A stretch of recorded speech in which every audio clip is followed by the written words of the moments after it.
What's up, Facebook Live? Welcome, welcome, welcome. That is just my head. Let me see if I can reposition this. How about that? A little better. Anyways, I'd love to know, as you're tuning in, welcome, welcome, welcome. Love to know, number one, where you're tuning in from. Number two, love to know three things you're grateful for. We have a special guest joining us today to talk about the topic of schools, students, and teachers. Hey, there she is. Welcome, welcome, welcome. As you are tuning in, I'd love to know, number one, where you're tuning in from. Number two, I'd love to know three things you're grateful for. If you wouldn't mind throwing it right over there in the comments section. Let me get this up on my computer, make sure it is working. It should be working loud and clear because I see some awesome comments coming through.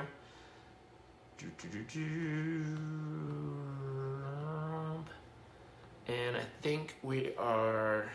Hold on.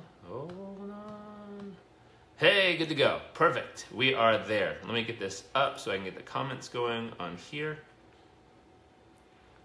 Boom. David, what's up, buddy? Genevieve, welcome. Genevieve is our guest. Tuning in from Mexico City. David, what are you doing down there? Hello from London. Welcome. Hassan, what's up from Chicago? Welcome, welcome, welcome. So let me scroll over here and invite... Hold on one second. We should be good to go. Let's see if it works.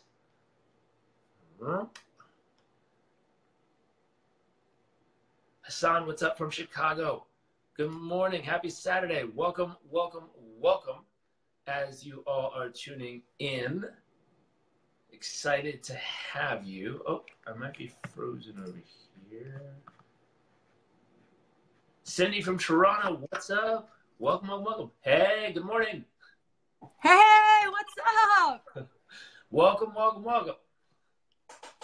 Thank you so much. I'm so honored to be here, Jairek. This is going to be awesome. Yeah, thanks for coming to hang out. Today's topic, for everyone just tuning in, is we're talking about schools, we're talking about teachers, and we're talking about students and parents. As well, and it's kind of an interwoven conversation. I threw up, and just to give people a little bit of preface of why this talk, because it's not what I normally talk about on here, but I think it's useful, and thank you for joining us to be our guest and share some great information with us on this topic. I posted a little word Instagram the other day, and it was interesting because we had some interesting responses, and it was, why do teachers tell us to be good when they only remember the bad ones? And what was interesting was half the people were like, right? Gosh, I can't believe it. So true. And the other half were like, no, my mom's the teacher and that is not true. and I'll give you guys some insight who are watching. My mom volunteered and worked at a school for most of my childhood. So I'm not bagging on teachers. I love teachers. I got to grow up around teachers. They're wonderful human beings who dedicate an immense amount of their life to shaping the future of society, which is an incredible honor, privilege, and duty for them to take up and really invest their life into. With that quote, though, it sparked such a reaction. And I started reading the comments and seeing how people had such different experiences, being students, being teachers, being related to a teacher, having children, and I started to watch all the different dynamic of conversation shoot back and forth between people, and especially what's going on right now, they're deciding that, I think I saw something in Florida where they've decided to make it okay to arm teachers, and it's like, wow, that seems interesting, and that's certainly going to play a twist in history of how that turns out to go, good or bad, but you sent back the most interesting message that I read, which was like, hey, I work in schools, I research what's going on in the classroom, and I actually have some interesting findings and experience of watching these things unfold, and you've been able to do something effective within those classrooms.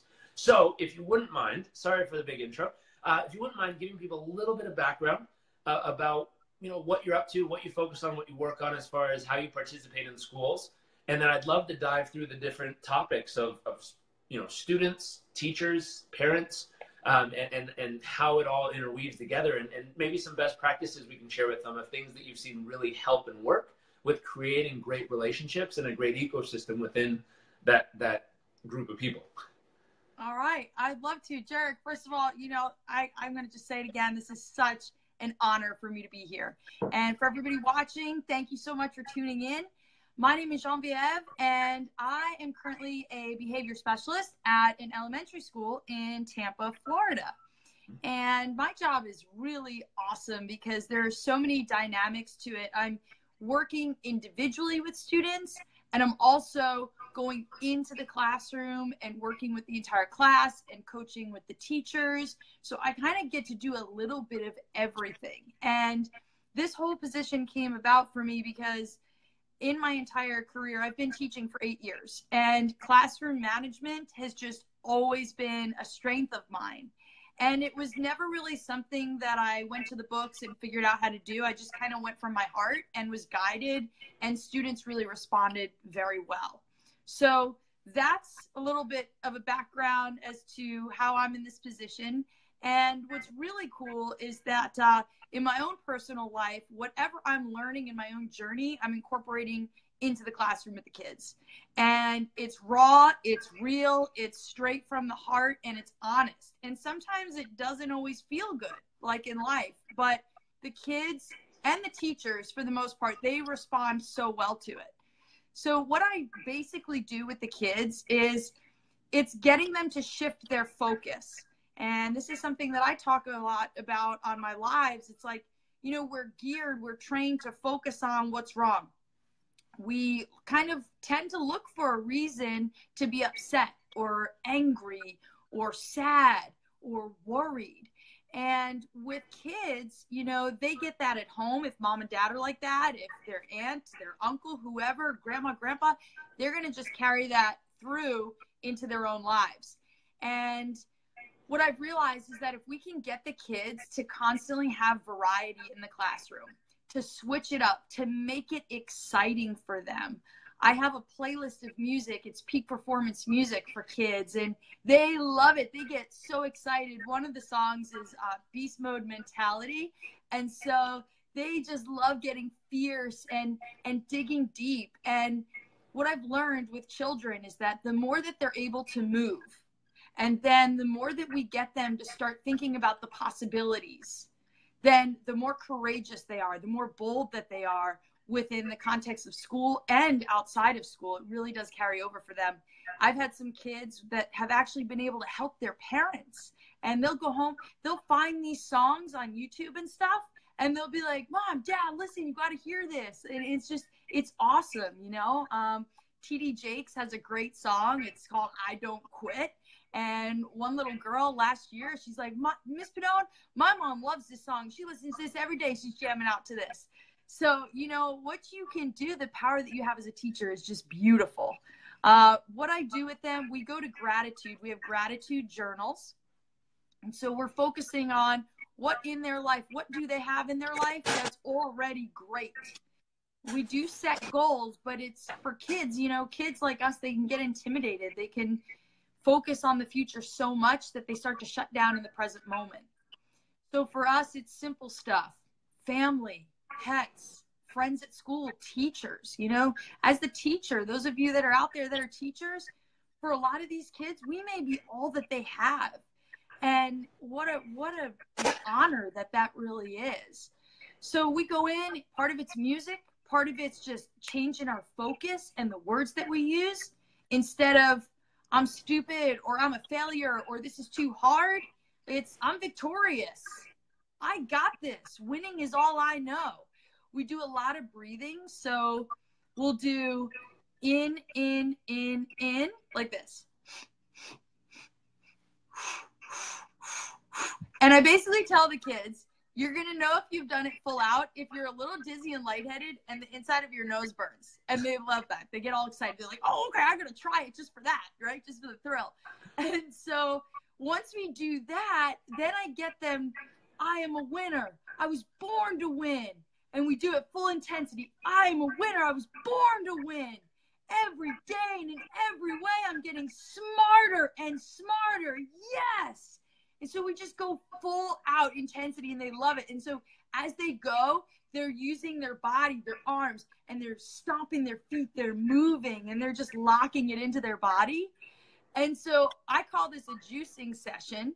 And I have a rebounder, and they get to take turns. Again, it's another positive praise and incentives. You want to give kids a reason to thrive. You want to excite them and light the fire in their belly.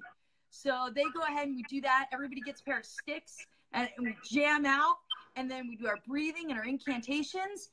And then sometimes we just get really quiet. We just go into our heart, and we just think about all the things that we know to be true.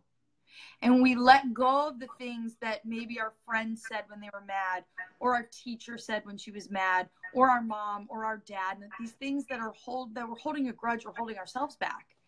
And so we just let go of that, and we call into our truth. So my heart knows that I'm talented. My heart knows that no matter how hard this task is, I'm never going to give up. My heart knows that my teacher cares, and I want to show her respect. And so we call on those truths. And the more I have found, there are huge differences with the teachers that incorporate this into their daily routine and the teachers that don't. You'll notice it's really incredible. The kids are alive. You walk into the room, it's like you can feel it. You want to be a part of it. And they welcome you in, and they like sharing. They like sharing what they're learning. They actually love sharing when something is hard. That's a big, big thing that I've noticed, is that classrooms where they're not doing this, where it's kill and drill, come in, sit down, close your mouth. We have to turn to page 99 right now. You're going to read 10 pages. Totally silent, and you're going to need to know how to do this task. And if you don't, basically you're screwed. So there's a huge difference. And when I walk into classrooms that don't do this, the kids literally, any adult that walks in the room, they will beg that adult, can I go with you? Can I go with you? They just want to get out of there, because it feels more like a detention hall than it does home. Last year, so I don't have a classroom this year because I go into the classrooms, I have an office. But last year, right outside my classroom door up top, I had a sign. It said home sweet home. And the kids would call me school mom. And that was something that really worked so well for us, because as a school mom, like any good mom, you protect them, you love them, you allow them to feel safe, you allow them to feel heard, respected, and respect is just love in action. And so when we see classrooms that are thriving and the kids are following procedures, it all starts with the love. The teachers that have love at the core of the classroom thrive. The kids thrive. The scores thrive. Everything about that room thrives. And the kids are not afraid to disagree. Disagreeing is seen as a good thing. And they do it, again, respectfully. I disagree with you because, or I respectfully disagree. But what you'll notice is that they have the evidence to back themselves up, because they have the courage and the willpower to find the information. So it really comes down to, if you look at a classroom that does this stuff, where love is at the core, you have clear expectations and high expectations for all the kids, no matter the circumstance. And you've got procedures in place for literally just about everything, from pencils to going to the bathroom to how we respect the materials. The communication is key. Kids are not afraid to raise their hand and say, Miss Padone or Mr. So-and-so, I need some more time to complete this. Or Miss Padone, I'm confused. Because as a when you set it up like a family, then they know that if one or two of the kids is not following along, then guess what? We're all not going to continue to move on, because we got to get everybody on this boat with us. So it's a real sense of team and celebrating other people's success. I think in the beginning of the year, that's always been definitely an area that needs focus, because they'll flip out if they don't know how to have sportsmanship. And you celebrate another child, well, forget it. I mean, this means death to some kids, right? So they'll start throwing chairs, tearing stuff up, and it's teaching them, no, this is actually awesome, because if Johnny can do it, then guess what? I can do it. And so it's really fostering that sense of community, family, team, love, trust. And we never give up. No matter what, we never give up. And we just keep going until we're proud. And then when we get to where we want to go, guess what? We set the next goal and we're going even higher, because we're a total team in this. I love it. If you see me looking down at all, I was just typing up the list and throwing it in the comment section. So if we were to kind of chunk that first big section as the juicing session for, classroom, it's movement, variety. So having solid movement going on, having variety of focus, so different things to focus on and participate in, having an awesome music list, something that can bring positive and uplifting thoughts and emotions into the classroom and help build, being able to focus on gratitude and connect with the things that, no matter how big or small they are, your cat, your family, your friends, your laughter, so just little things that mean the most to someone at that moment of life. Keeping their focused on things that are good and positive and affirming, using affirmations to rebuild their identity and strengthen who they are from the inside out. Taking time to flood their heart with truth and release pain, angst, anxiety, frustration, doubts, uncertainties, and doing that. And did I miss anything? Because that sounds like it falls right up into a juicing session. Yes, those are all the things that are comprised within the juicing session. And if it would be helpful, Jairek, I'll just email you the playlist that I have with all the songs.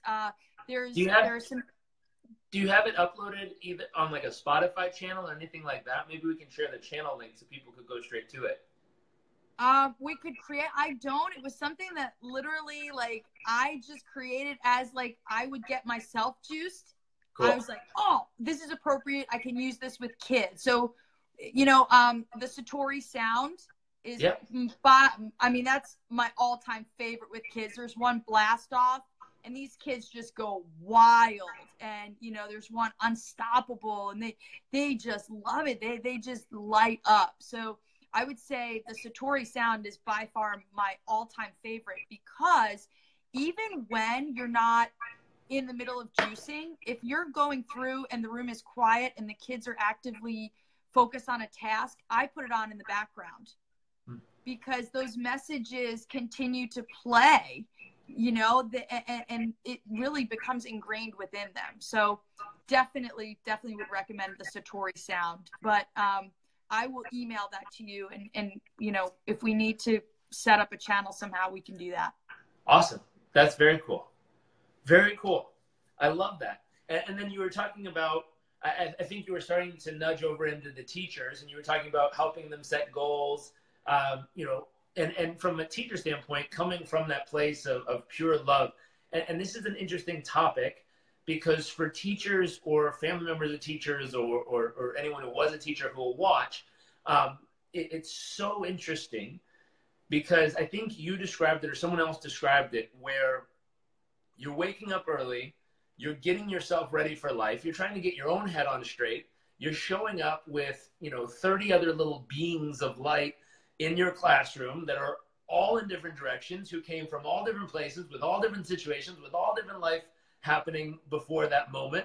Now they're all in this classroom. Some of them love it, some of them hate it, some of them are excited to be there, some of them can't wait to leave, some of them are friends, some of them are frenemies who can't stand you for some reason, and you take it personally because that kid just doesn't like me, or vice versa, whatever's going on. So this whole dynamic happens, and then you're expected to also have a life, work out, do your own stuff, buy extra school supplies on your own budget with limited income.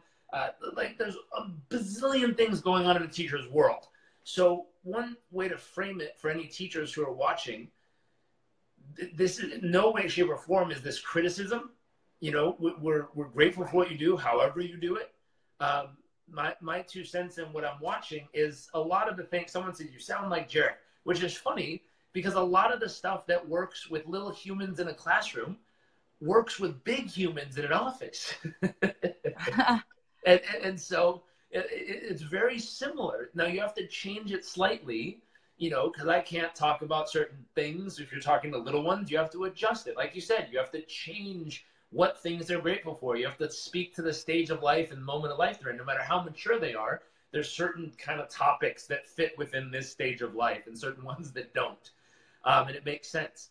And so for teachers, though, this is not criticism. It's not saying you should be doing it this way. It's just saying, hey, in the observation of many teachers, here's what tends to stand out. The ones who do these things, here's what tends to stand out, and here's the kind of results you see show up. And I think what's wild, in the future, there's going to be more and more research about the entire education system in itself changing. Just because the way that most of the standard education here in the U.S. was built was to prepare someone for a job that you show up, you shut up, you stand in your place, you do your job, and then you have a break, the bell rings, you get the time off, and then you go back to work, then it leaves, and then you go home. And it was made for that system. And there's a lot of very, very, very smart people who are sitting down saying that's not preparing us or our children for the future of what's next in this country and around the world. Like, we've got to come up with a different education system and train people for what's next. But for right now, since this system is in place, what have you seen for teachers that tends to work best? So coming from a place of total love, which I would say might be hard. I mean, if you have a relationship at home, you're trying to get yourself ready, you got a million things going on, you have your own life going on, and then you have to show up and be in this incredible, perfect human for these little beings. Like, that shit's tough. But at the same time, that's what you chose. It's your path. That's, you know, I was watching a comedy special, and it was Chris Rock last night, and he was talking. He's like, you know, in some industries, you can say, like, oh, we've got a few bad apples. And he was talking about law enforcement. He's like, you know, if something bad happens, they go, well, we've got a few bad apples in the force, and the rest are really good. And same thing with teachers. We got a lot of great teachers. We got a few bad apples. And he's like, there's some professions you're just not allowed to have a bad apple. Like, and he says, imagine American Airlines saying, most of our pilots land the plane. And then we've got a few bad apples up there, but don't mind them. Like, that won't work. They all have to be good apples if they're flying the plane. Yeah. And so I would take the same concept as more of a challenge or more of an invitation to say, what are things that make someone shine bright as a teacher? And I'll pass it over to you for that question. Awesome. Well, absolutely. First of all, you know, I am so thankful for our teachers, because just even within James Elementary, anybody from James who ends up watching this, I love you. Our school has just come so far. Every year we're striving, we're working so hard. And, you know, we have some kids with some high needs at our school, and it can be tough. Are there days when there are teachers who want to leave before they even got there? Absolutely. But I believe that it is 100% up to the teacher, the experience that he or she has while at the school. And so one thing I've noticed is that the teachers that look at the children, not as children, but as human beings, they really thrive. Because I think, you know, and there's something that a lot of teachers say, they say, oh, the kiddos. That is something that just kind of always makes me cringe a little bit inside, because I feel this sense of, you know, yes, they are children and they're younger than us, but that doesn't mean that they're less than us. And when we look at them as equals, because they are, I mean, they are beautiful human beings. And when we see them that way, they can feel that. They know exactly. We don't even have to open our mouth, and kids know. They're so awesome. They're like pets, you know. They just want to know what to do, how to please, how to make the teacher happy, how to be successful. And when things fall apart is when the line is not drawn, when there's, you know, it has to be firm and fair. You know, it can't be loosey-goosey. I'll throw something in here that's interesting. When you practice calling forth the best side of a human being, regardless of their age or stage of life, you bring them about. I remember reading something, I think it was Jim Carrey, and he says, the greatest thing my entire career has given me is the ability that when I go out into the world, I get to see the best parts of human beings presented to me, because they get excited to see him and they bring the best part of themselves to life in that moment, to have a moment to connect with someone that they enjoy or are connected to or look up to, or whatever they have, you know, the connection they have with them. Now, it's interesting. I'll tell you something very fascinating about little ones. If you practice calling forth, and any great leader can do this, you know, it's the ability. If you've ever watched, Braveheart, it's his speech when he goes out. The team's giving up. They're walking away. They're ready to throw in the flag. He walks out and he gives them a speech and he talks to them and he calls forth the best part of them. And all these guys are ready to now take on Goliath standing in front of them. And the same thing, you can do that with any human being. It's not getting them ready for war. It's getting them ready to take on whatever might be challenging in front of them. My wife and I were walking down the road, you know, on the boardwalk here, and there was this little tiny guy with one of those bikes that has no pedals, that you kind of like pedal with your feet. Oh, yeah. And he was hugging a pole, and his mom was trying to pry him off the pole to get him on the bike so that they could get home, because they were about, I guess, on their way back from the bike ride that wasn't going so well at this moment. And I walked up, and his mom was like, "Come on, pal, it's on. We're almost there. Come on, let go of the pole. Come on, we gotta go." And I walked up and I just observed what was happening, and he wasn't responding. Like, he was like, "Nope, I'm on this pole and I'm holding on for dear life and I'm going nowhere. I'm done with this bike." And I walked up to him and I just closed my eyes for a second, took a deep breath, and I said, if I was going to call forth the strongest part of this little man, because he's a little guy, but he's a man, I said, I'm going to call forth the strongest part of him. I said, "Wow, sir, is this your bike?" Changed my voice, and I expected him to respond. I didn't expect him to look at me weird or do anything. I expected him to respond, and I expected him to react accordingly. And he turned around and he like wiped his tear, and he didn't even look at me. He just kind of nodded his helmet, and he had a big old helmet on, the little guy. And I said, "Wow, that's pretty cool. Can you ride this? Like, are you strong enough to ride this bike?" And he just gave me one of those nods. I said, "Can you show me?" And he gave me one of these nods. This dude mounted up that bike like he was a Harley Davidson badass bike rider. He grabbed his leg, threw a leg over. I was like, "Let's see it. Go that way for me. Show me what you got." And his mom sat there and her jaw dropped open, and this little guy just took off. She looked at me. She's like, "Thanks." And they took off going home. And what was interesting is exactly what you're saying. I didn't see him any different. He was a human. He needed to perform, and I needed to get the best out of him right now. And so I expected it. And then I called it from him. I talked to him as if he was going to show up at his best. I didn't give him a chance to do anything else. I said, "Hey, is this you? Show me." And as a little guy, I challenged him. I said, "Come on, show me you can do it." And all of a sudden he performed and he crushed it. And believe it or not, I kept watching. They went cruising down the boardwalk, and he was screaming and laughing and having the time of his life. And I looked at it, and she didn't do anything wrong. She was just connecting with him as her child, as a mom, being like, "Come on, honey. Come on, honey." She wasn't demanding the best from him in that moment. And, yes. And I can't criticize her. Shit, I have no clue what she's been going through the rest of her day with him. And I'm not the one raising him. I'm not freaking perfect. And I was in a brief moment of this kid's life, but I've learned, just like you're saying, when you can connect with a human, regardless of the age or stage of life, and you can choose to expect the best out of them, it's the Pygmalion effect. So whatever you expect from them will tend to show up over time. And so expect the best from them, but then demand it in the way you communicate. And demand is not forceful. "I demand you to do this. You must follow me." The other piece that I think most teachers own this, which is beautiful, it's the difference between conscious and unconscious leadership. And unconscious leadership says, "You live in my kingdom, so you do what I say or I'll kill you." Right. Conscious leadership says, "You're in my classroom, therefore your responsibility is on me. I take ownership of doing what's right. Even if it doesn't feel good, I'm going to do what's right because it's the right thing to do." So therefore, you hit that nail, Jairek, you hit that nail right on the head. That's what, when I look at the different teaching styles, so we have assertive and we have hostile, right? Mm-hmm. And so your assertive teacher is the one who really helps these kids to thrive, because the assertive teacher has a strong presence.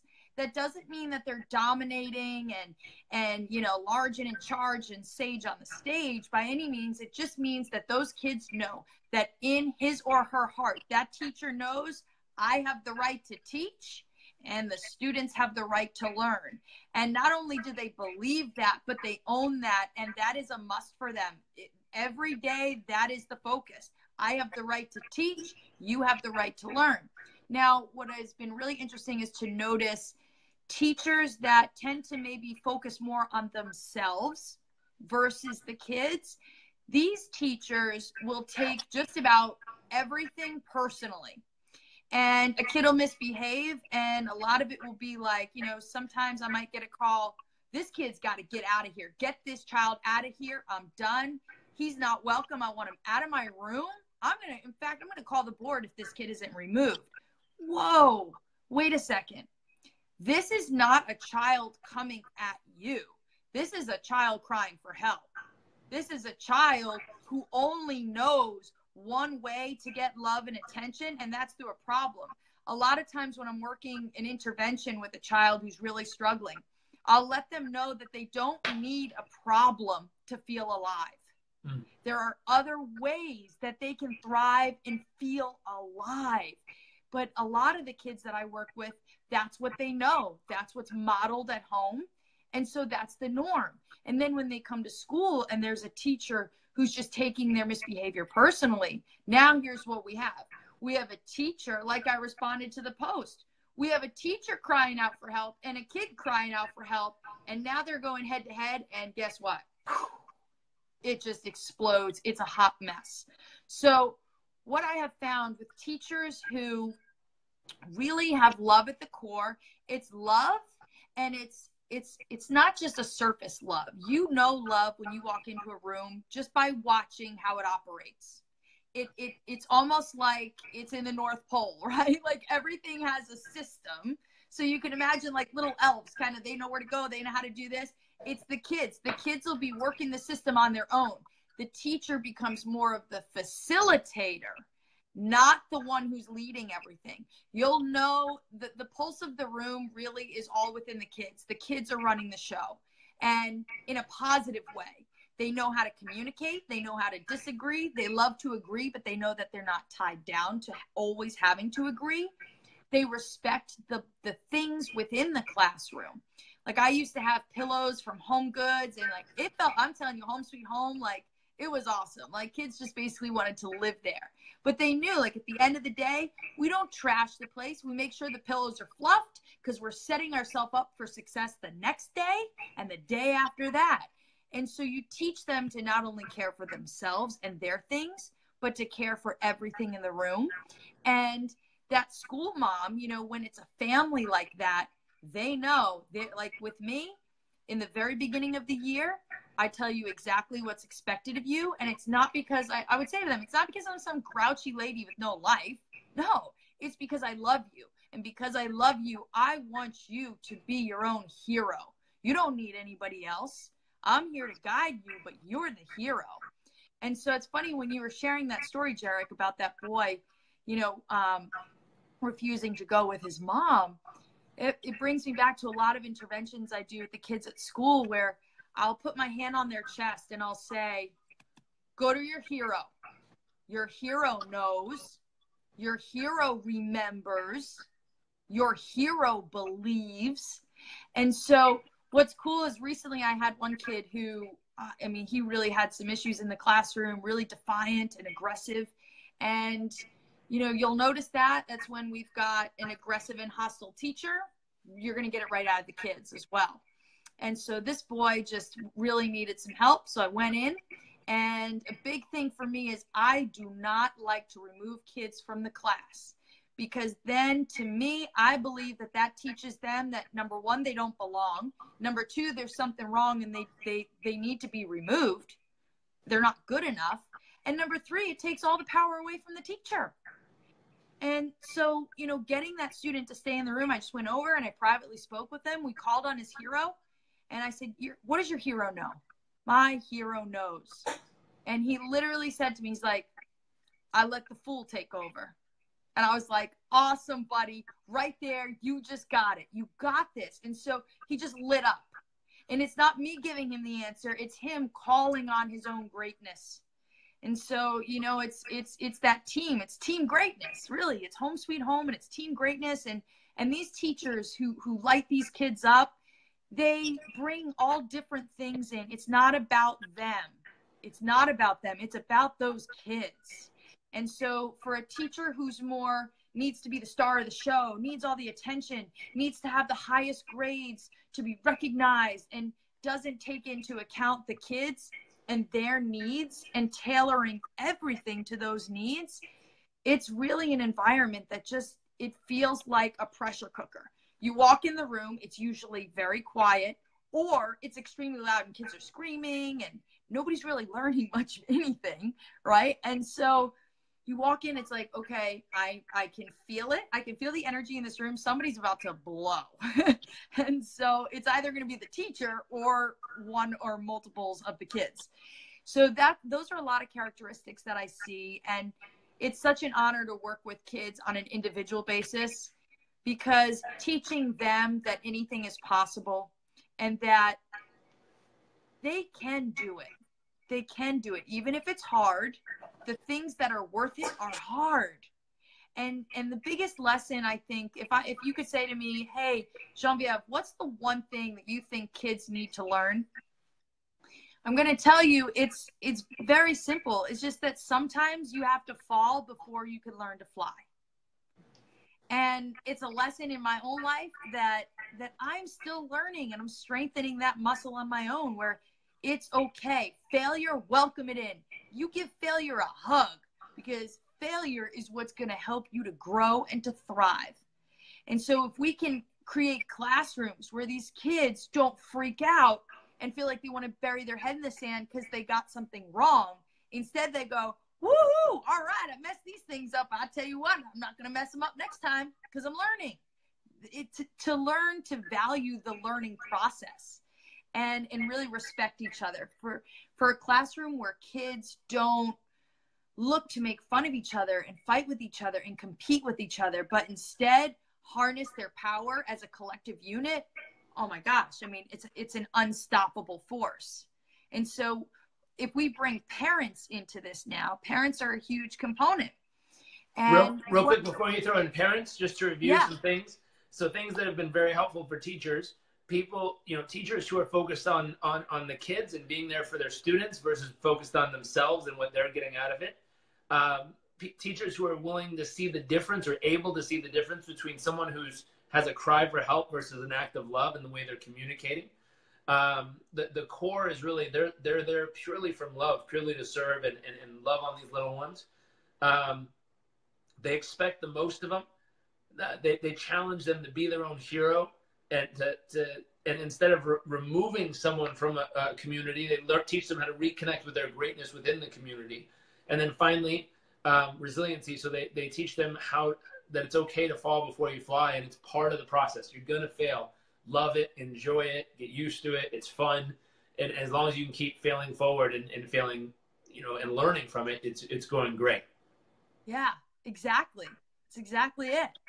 Awesome. And so what about parents? So parents are like that magic link in this whole thing. What's great about parents is that they're kind of like the glue. They hold all this magic together. And I have found that the greatest challenge as a teacher is when you are trying to give feedback. You genuinely want these kids to thrive and to grow. But in order to grow, you have to figure out areas of weakness, areas that need some improvement, that would really benefit from strengthening practices. And I have found more than anything that some parents take it so personally. If I say to you that your son or daughter really needs some practice working on number sense, that doesn't mean that mom has no idea how to work, her numbers. And ultimately, I've had some parents where you end up in a conversation where now they don't even know how to manage money. And it's like, well, wait a minute. We're talking about your son.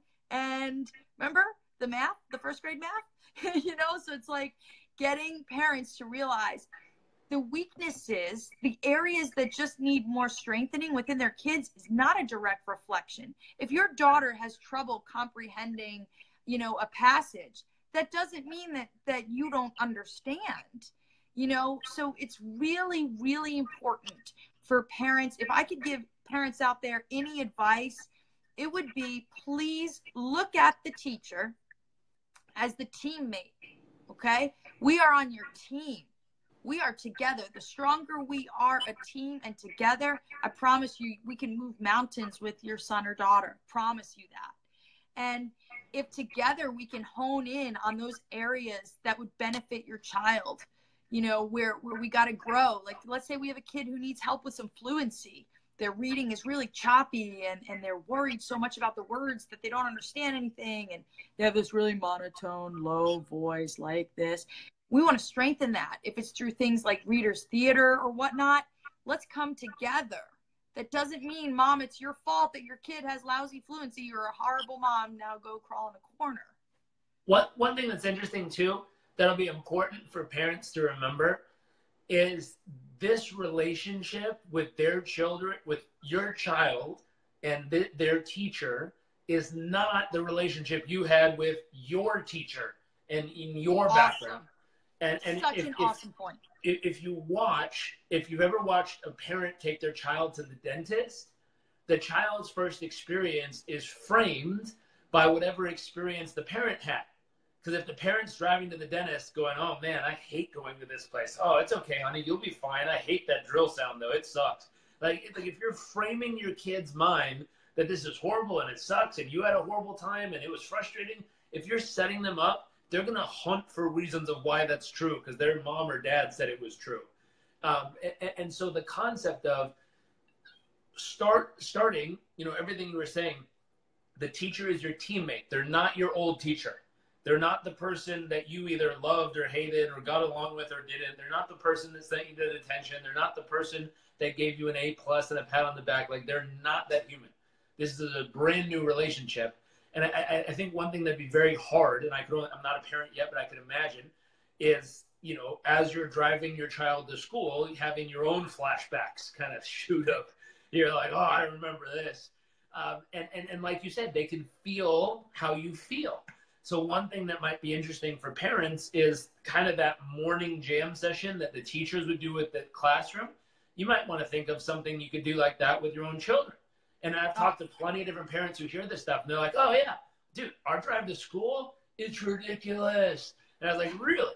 And they're like, we got the jams going. We're telling everybody what we're grateful for and excited about. Like, our car is lit up. And they're like, you know, we're the favorite carpool van of the week. And it's hilarious, but it's awesome. It's a parent who's investing a little bit of life and love into their children's experience, and they're pre-framing them. They're setting them up by anticipating, what are you excited about today? How are you going to contribute at school today? What difference are you going to make? What are you grateful for and excited about? What's your favorite class? What are you guys studying? Like, they're building the anticipation on the way there to get them ready so that when they show up, they've already framed their whole mindset of something good's going to happen. Here's how I'm going to contribute. Here's what I'm looking for. Here's what I'm great at. Here's what I'm challenged with, but here's how I'm going to get through it. And here's what I'm going to do today. And so you're literally building and framing. And I've had parents, I've talked about this before, and I've had parents throw it back at me and be like, well, you've never met my kids. And it's like, but I've met you. And you know, are you showing up as the mom who's pleading with their son who's tied to a pole going, come on, honey, and trying to drag him off? Or are you demanding from your children more? And demanding seems like such the wrong word, but it's the only word that describes it. It's believing there's more in them than even they might believe themselves. And it's calling forth their greatness. And it's not settling for anything less. And it doesn't mean you have to get stern and demand it from them. It just means you take a breath, you call out your own greatness, and then you bring that greatness to life and say, hey, I expect the same from you, let's go.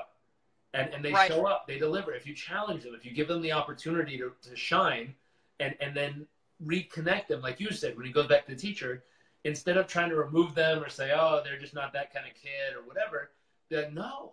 How do you reconnect them to their greatness and remind them of the fact that they're talented and strong, capable human beings, and they're going to find a way through it? Part of it is going to be leading by example. The other part is going to be figuring out how to call forth that from your little human. Yes. And, you know, for the parents out there, something that works so well for me at school is in my office, I have a rebounder, a trampoline, and I have one that it's for me, but this is how I realized, oh my God, if it works for me, guess what? It could work for them. And so getting the child to get on and jump, and as they're jumping, my hero knows I'm amazing. My hero knows I can do it. And so getting them, what you're doing is as they're moving and they're on there, you're the one who's just prompting them before it becomes innate and within them where they don't even need your prompts. You get them started. And so those prompts are pulling out, like you said, we're calling on their highest self. And the way that you do that, no, you don't have to yell and scream at them. You just need to be assertive. You need to believe. You need to have the presence for them to be able to shine. They have to feel safe around you. They have to feel like, oh, okay, maybe, you know what? Yeah, I got to step up. Time to step up. And so if you get your child up on the rebounder, moving, jumping, my hero knows, my hero remembers, my hero believes. Then guess what? When stuff gets tough in life for these kids in the classroom and outside, you know what they're going to be playing in their mind? My hero knows, my hero remembers, my hero believes. And it's really cool because all I have to do with the kids that I work independently with, I'll go into the room if something happens and I'll go like this. And that's all it takes. I don't have to say it anymore because what they're doing as I'm going, they're going, my hero knows, my hero remembers, my hero believes. And I have found more than anything, I would say this is with parents and teachers, kids don't necessarily know how to communicate what they need. They don't necessarily know. You know, I had a kid last week, the timer went off in the classroom. They were working on a test, timer goes off. Kid flips out. Well, guess what? Here's a kid who actually, he was having trouble reading 2 of the words in the passage, and it was throwing off the whole thing for him, and he wasn't able to answer these questions. He cared so much genuinely about the questions that when the timer went off, he was like, shoot, now it's over. Now what? Now what? And so he got so upset because he just genuinely cared. But what I taught him was that my hero knows all I need to do is raise my hand and communicate to the teacher that I need help. And that I was so focused on getting this right and I was stuck that now I'm just worried. I'm not a bad kid who's trying to ruin your classroom. I'm a kid who cares that doesn't know how to ask for help. And so if we can really encourage kids from the beginning of the year in the classroom and starting now at home, how do we communicate? What's not working? What is working? What's scary? What I need help with? What I'm afraid of? Because when you tap into that and you identify it, it takes all the power away from it. So if you're so worried about failing because of these 2 words, but you just raise your hand and you say, hey, I'm stuck on these 2 words, guess what? Now those 2 words aren't so scary anymore. So I dig it. Yeah. Very cool. So comments are saying, awesome content. This is great content. Keep up the great work. Awesome. Oh, someone's answering the first questions. So very, very, very cool. Thank you for sharing all this with us. I think it's incredibly useful. We will type up the sections and the tips for each section and create a cool little download for parents and teachers and anyone who has young ones or wants to assist. And everything you talked about, if you're a grown adult in a office, which is a adult version of a classroom most often, all these things work too. And you know, you can only imagine if you come up and you show up at the office and you say, hey, you get your whole team moving in the morning, you add variety, things they can work on that they're excited about. You create a cool pump up list for the whole team to jam on in the morning. You have everyone focus on gratitude for 5 minutes. You keep them locked on and focused on what's going right and how you're going to continue to succeed. Use affirmations to build and rebuild your team. You allow space for people to release pain and frustration and keep connected. All these things support people being at their best, regardless of what stage of life they're in or how old they are. So it's useful for home, useful for the office, useful for classroom, useful for everywhere. So thank you for sharing all this with everyone. If people want to reach out to you or if people want to connect and learn more about what you're up to at any point, is Facebook the right place for them to connect with you or where else should they? Yeah, absolutely. I would love that. I've been doing some lives lately too, so maybe that would even help if you want to come on in and watch those. It's under Genevieve Danielle. And one thing I definitely want to mention before we go, Jairek, I'm going to email you all of this. I'll email it to the one that now will work. But I have some DVDs I listed, like Finding Joe. Oh my gosh, we did it in sections, but I played Finding Joe. It's basically the hero's journey, which ties into calling on to the hero.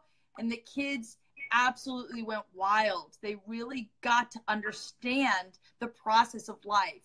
And so there are a bunch of other ones that are in there that I will email to you, and let's share those with everybody as well. But yes, please, anybody reach out to me. Any questions you have, any opinions, anything that you would love to communicate, I welcome in so much from my heart and soul. I would love that. Very cool. Well, thank you for joining us. Thank you for everyone for taking time to tune into this. Hopefully you found something wildly useful in here you can use in your home, in your school, with your children, even maybe just for yourself if you're not at that stage or moment of life yet. And thanks again. I'll look forward to seeing everyone tomorrow for another Facebook Live. Thank you for sharing with us. It's been a privilege and a pleasure. If you have any last message to leave with anyone, what would it be? Last message that I want to leave with you is you can, you will, and you must. No matter your age, no matter the circumstance, right? Just go to your heart. Call on your own hero. The answers are there. Your soul knows. Hero is just another word for your soul. And your soul has all of the answers, no matter what. I promise you that. And the only reason that I am in this position and I'm able to speak to you right now is because I've pulled through some dark times in my life. And I want you to know, if I can do it, no joke, seriously, if I can do this, if I can be here talking to you and sharing this information, I swear to you, you can do this. Call on your soul. Call on your hero. Go to what you know to be true. And you can do anything. I call everybody that watches my Facebook Lives Team Greatness. So please, we're all a part of Team Greatness here. Let's keep rocking and rolling. You're unstoppable. And this has been such a privilege and an honor. And thank you so much. I love it. I love it. Thank you. Thank you. And thank you everyone for tuning in. We will see you later for another JRCTV episode.